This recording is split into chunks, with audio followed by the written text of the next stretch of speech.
Hello, my friends, and welcome back. I'm Chisgule Gaming, and in today's video, sponsored by the makers of Rise of Kingdoms, we're going to check out the things that were in today's update, which included the very first upgradable city theme.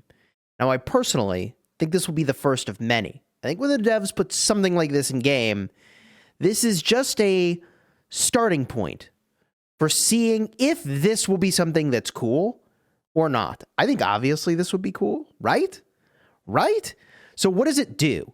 This is from Supreme Strife, which previously, if you were participating in Supreme Strife, you're competing for a reward that was like, trust me, bro, levels of power, right? Now we know, here it is.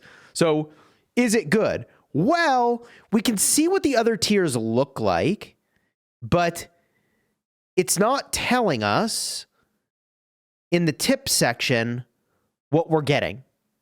So is it actually just cosmetic? Or in this tip section, I mean, this is an item section. Is there going to be modifiers to what it does? Or is it just a modifier to the way it looks? I'm really not sure. If this ends up just being like a troop training skin that's an alternative to the Osiris League skins like we've seen in the past, then like, that's fine. This is quite literally identical to city theme stats that are already out here. I doubt, but I suppose we could talk about the fact that this could update the special attributes, although it doesn't list them as being different here when I click the different tiers. So I don't know if I have to have tier 1 before I can see all of what tier 2 does. But if I had to guess, I would guess that there's no special section down here, but that the stats would have gone up. But I don't know. When I click on it, it doesn't show me any different stats. So if the stats are going up, now it's a question of, are they going up doubling every time? Maybe not doubling every time, but like up by 3% each time. Like a 6% health theme at tier 2 and 6% training speed. If they keep increasing training speed, that'd be crazy. That would be major. That would be huge. So I don't know if they're going to do that. But if they just increase health by 3 every time, eventually you get to a 12% health skin. Also, look, they show stars up top. That's interesting. This animation, there it is. So the number of stars is related to the number of times you've won Supreme Strife. I don't know. There's a weird balance here of like, maybe they don't want to make the most powerful theme they've ever put into the game. At the same time, like if this ends at 12% health and requires 4 Supreme Strife wins, I mean, by the time anyone has done that, they'll literally already have like 20% health, all troop type themes in the game, right? I don't know. This could just end up being a troop training skin, I guess. We'll see how this thing progresses. It doesn't need to be linear, as I've sort of indicated here. So we'll see the route this goes. Visually, I think it is kind of cool. I think the animation with the stars up top is pretty legit. It's just a question of what the higher tiers are. And we are still, funny enough, participating in the event for Trust Me Bro levels of power. I hope that one day we'll know what this does. Now, if it has some other effect that shows up, that'd be pretty cool, but I don't think so. I just think this is like a tooltip. This is just where they put it. Yeah, it's replacing all items with tips. I don't know, man.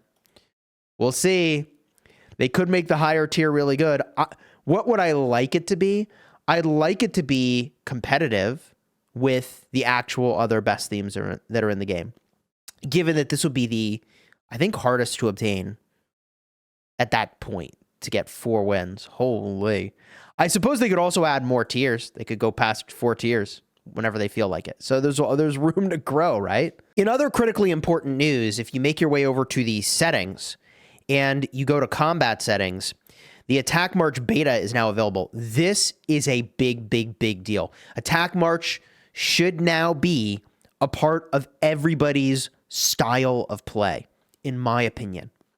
Not only should you attack march to prevent people from getting into a flag or fort, which, like, it makes it very hard to fill, but it is what it is. But you can now set the range. So you can see visually what that looks like at 100% range. You get anywhere in my lawn? You know, or like, how big is your lawn? And then you charge at them with the get off my lawn vibes, right? And then over here, so this is the get off my lawn slider. And then this is the roach out percentage. So at what percent of troops remaining do you want your troops to automatically run home?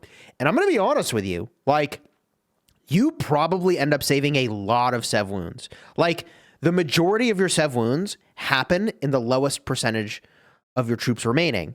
For those of us that run it down in the field over and over and over and over, I mean, like, you're probably not using attack march anyways, but if you were using attack march, man, I think you could save on a lot of sev wounds, like a lot of hospital bill, like a lot.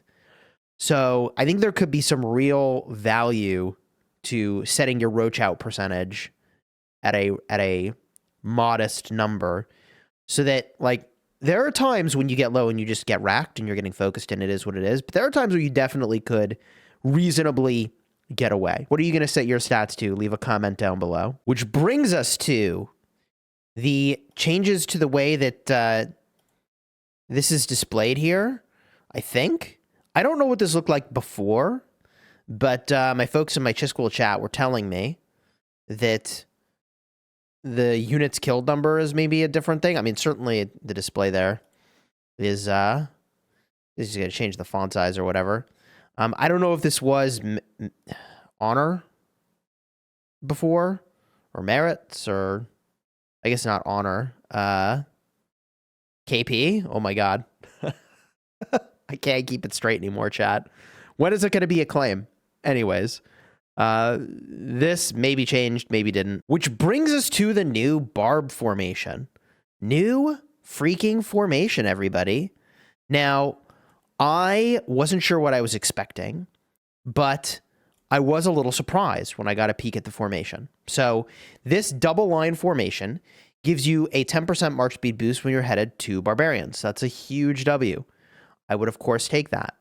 What really shocked me was when I went in the codex to see what the bonuses are. Because when I looked at this, 40% more damage to barbs, ladies and gentlemen, that is a lot of damage to barbs. And you may think, Chisgule, who cares? Why do you care, Chisgule?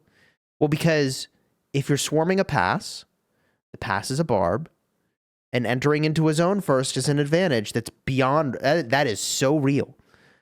So if your pass swarmers all need to get this, that's extremely meaningful. Extremely meaningful.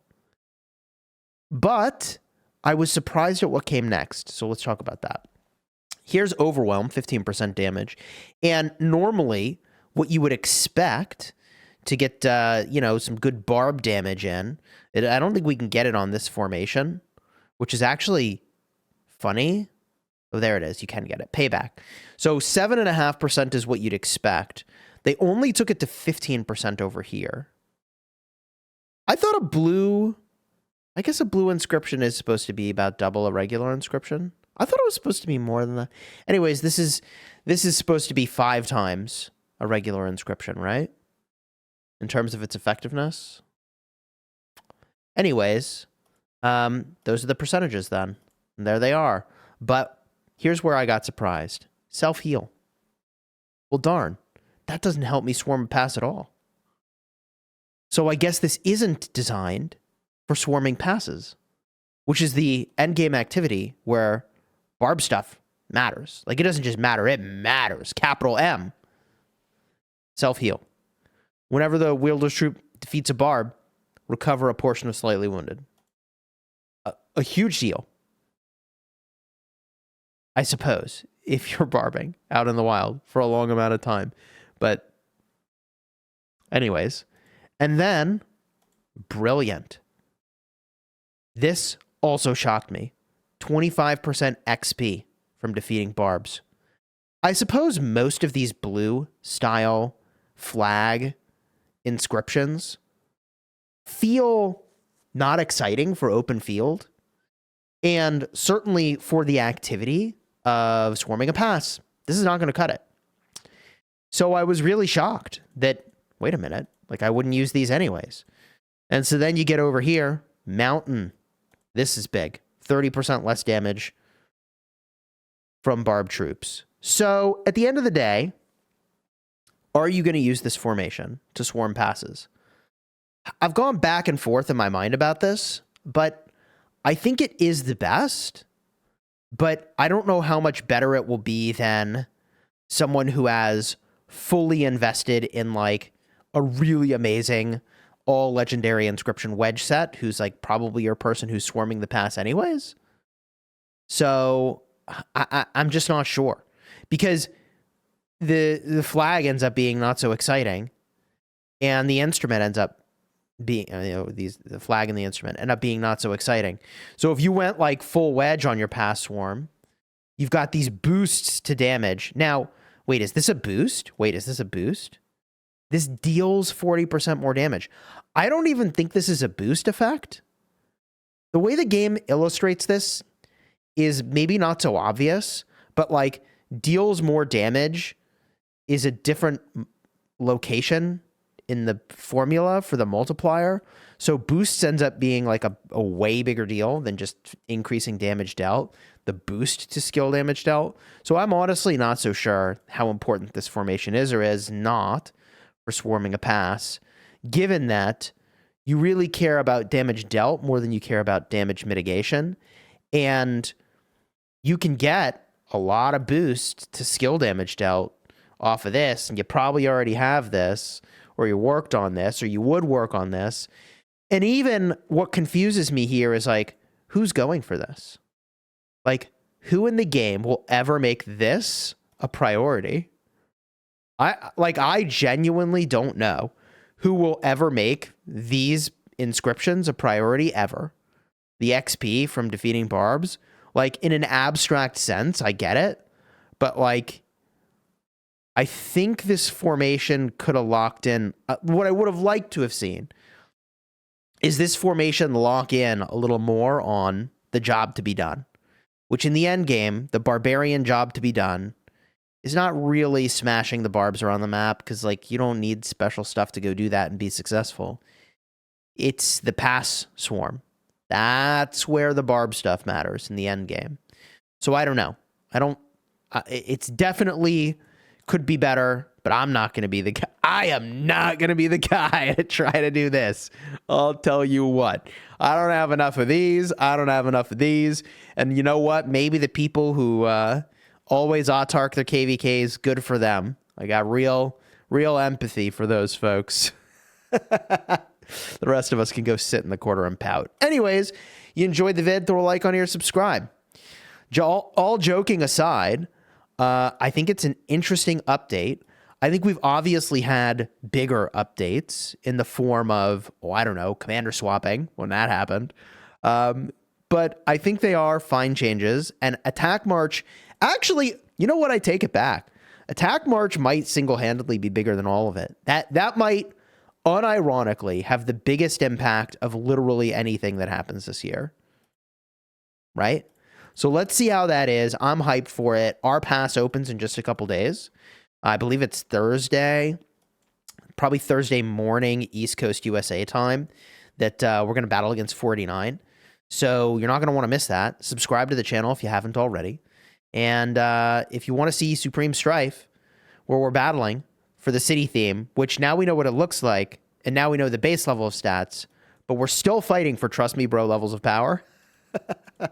Check the card in the end screen. All right. I got eliminated, but I was second for overall contrib in that round. And amazingly, I got drafted into 1. So that's pretty hype. I got drafted into 1, and I may or may not have messaged Wild Lion, Mr. Hope, and BT Cyborg to join me in 1. And so we're up to 21 billion. Jesus. So I don't know. I guess I'm rambling, but like this power, bro. And it's like so much of this is in like 3 players. Anyways, you enjoyed the video, throw a like and subscribe. Until next time, you have fun smashing your enemies. Take care, everybody.